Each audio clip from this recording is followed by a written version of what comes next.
Hello and welcome to Dahlonega, Georgia, where today we have the honor of reviewing the 2024 Honda CB650R and the CBR650R, equipped with the all-new e-clutch system. And to be honest, that's the reason we're here.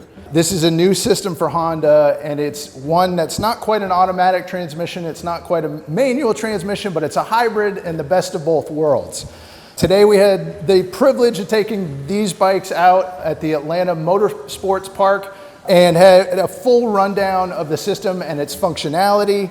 At its essence, it essentially operates the clutch on your behalf. You still have the ability to use the clutch if you so choose. And thirdly, if you want to shut the system off, you also have that ability. On the track today, I found myself using the system much like a quick shifter. Upshifts were smooth, downshifts were quick, did not impede the function or the operation of the motorcycle at any point. And in fact, I found myself having to stop blipping the throttle on downshifts because the bike was essentially doing it for me. It's a fascinating system and a really thoughtful system from the same company that brought you the Super Cub in 1958, which had a centrifugal transmission. Also the Honda-matics of the 70s and 80s, and of course the DCT system that was first introduced in 2010 on the VFR.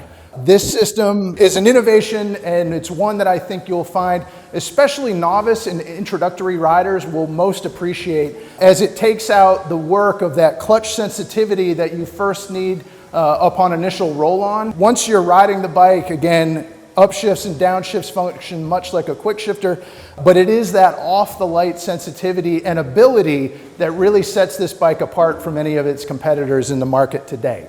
It does fully operate the 6-speed transmission in all gears, and in fact, I'm not gonna lie, at certain points today I found myself being lazy, especially once we got out on the streets in Dahlonega and rode many of the twisty roads up here in North Georgia. It's an easy system to rely on once you start utilizing it throughout your ride.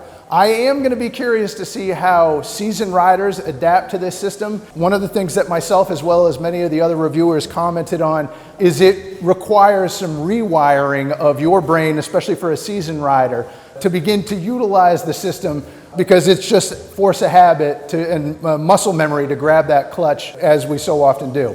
But once you rewire yourself and begin to train yourself to the abilities of this motorcycle, it proves to be almost idiot-proof. The shifting is really that smooth and that easy. And again, I think introductory riders will find this a less intimidating option as they explore new motorcycles because, again, of that off-the-light ability.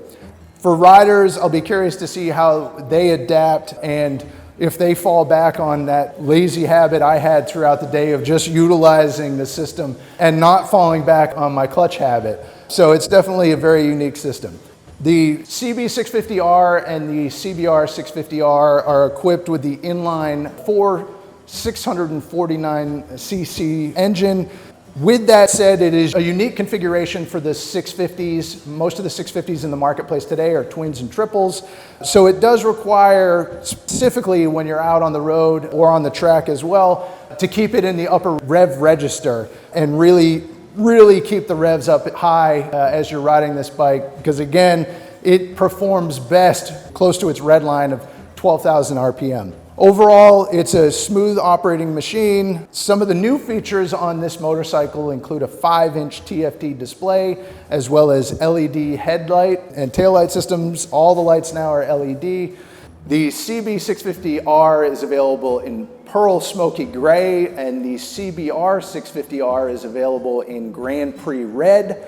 The e-clutch system is standard on this motorcycle, so you will not have an option of a pure manual transmission on this model, and the CB650R as well as the CBR650R are the first models in Honda's lineup to incorporate the e-clutch system. With that said, definitely expect to see this introduced in other motorcycles in the future. I expect it to be introduced especially into the smaller model lineup, again, for introductory riders. So look for this experiment to become much more pervasive in the Honda lineup in the future. The price of the CB is $93.99. The CBR is an additional $500, so $9,899. These models will be available in showrooms starting in September. So check out our full review on ridermagazine.com to get a full opinion of this bike as well as the e-clutch system. Also, we'd love to hear your comments on these bikes as well as the new e-clutch system in the comments. As always, like and subscribe. We appreciate you watching this video. Come back soon for more details on this motorcycle as well as other articles and much more material from Rider Magazine. Thank you for watching today, and we look forward to seeing you on the road in the future.